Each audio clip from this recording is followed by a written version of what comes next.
My friends, we were surprised last week by a letter from the US president announcing the taxing of Brazilian products by 50% from the 1st of August. Brazil has always been open to dialogue. We held more than 10 meetings with the US government. And on May 16th, we submitted a negotiation proposal. We were waiting for an answer, and what came was an unacceptable blackmail in the form of threats to Brazilian institutions and with false information about the trade between Brazil and the US. We have an independent judicial power. In Brazil, we respect the due legal process, the principle of the presumption of innocence, of the contradictory, and of self-defense. Trying to interfere in Brazilian justice is a serious attempt at national sovereignty. Only a sovereign country is capable of generating jobs, fighting inequalities, ensuring health and education, promoting sustainable development, and creating the opportunities people need to grow in life. My indignation is even greater for knowing that this attack on Brazil has the support of some Brazilian politicians. They are true traitors of the country. I bet on how much worse or better. They don't care about the country's economy and the damage done to our people. My friends, the defense of our sovereignty also applies to the action of foreign digital platforms in Brazil.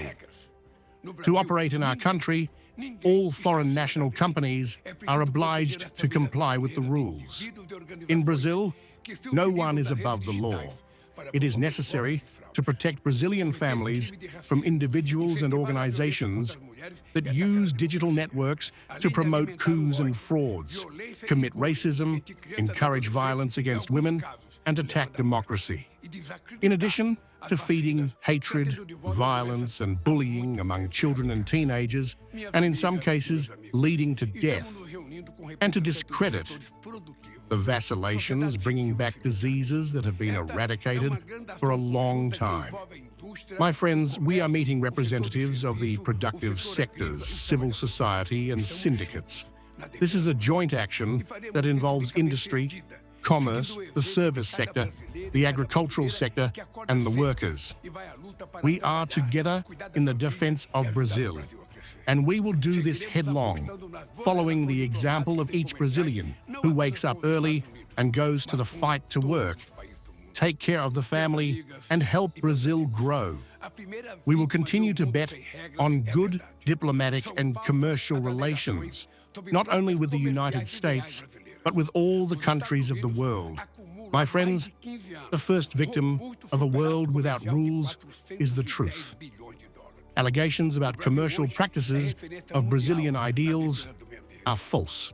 The United States has accumulated for more than 15 years a robust commercial surplus of $410 billion.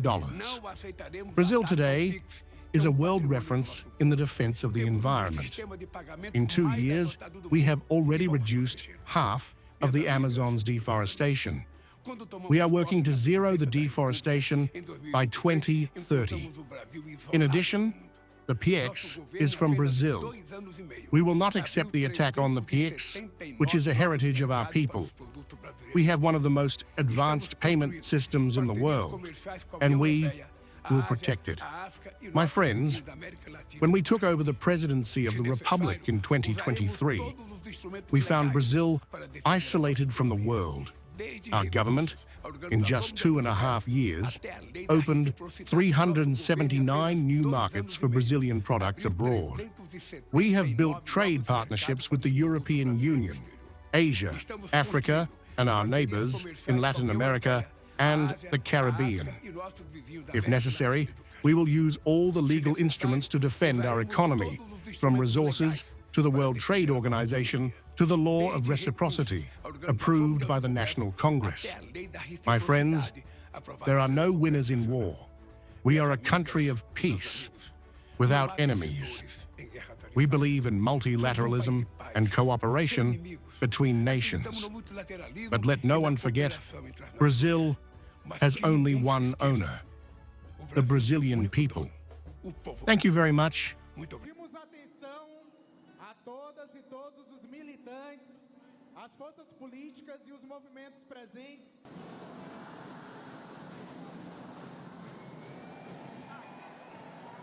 We pay attention to all the militants, the political forces and the movements present.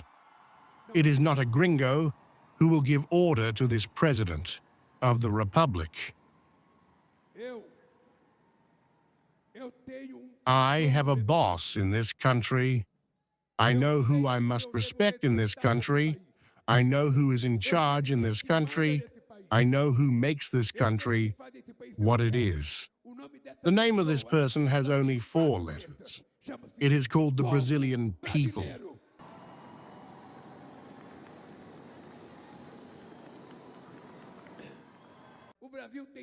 Brazil has 201 years of diplomatic relations with the United States.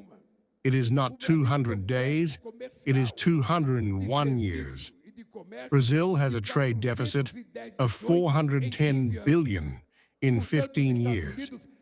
Therefore, the United States is very superlative in relation to Brazil. That is why we do not accept the idea of the President sending a letter via his email saying that from the first day, if Bolsonaro is not released,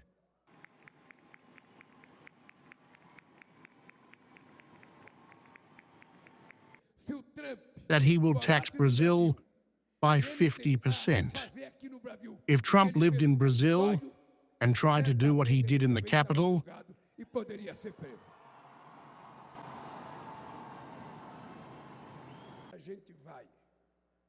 he would also be judged and could be arrested. We will judge and tax the American digital companies.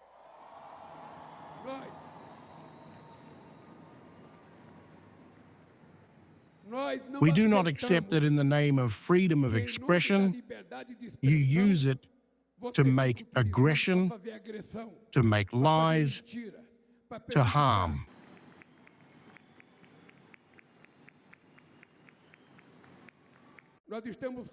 We are very calm. My Vice President and the Minister of Foreign Affairs have been negotiating for more than 2 months. Since that first tax of 10%, it is an honor that the National Union of Students invites to make its statement. On May 16th, we sent a letter to the United States team, a letter with the things that we thought could be agreed upon. We did not receive any answer. The answer we received was the article published in the newspaper, in his email, in his WhatsApp, in his portal, because he did not even want to send a letter, as we send to the President of the Republic, and we are not intimating. The letter does not speak of negotiation. The letter is to follow the total tax. This is the logic of the letter. Either release Bolsonaro because, and now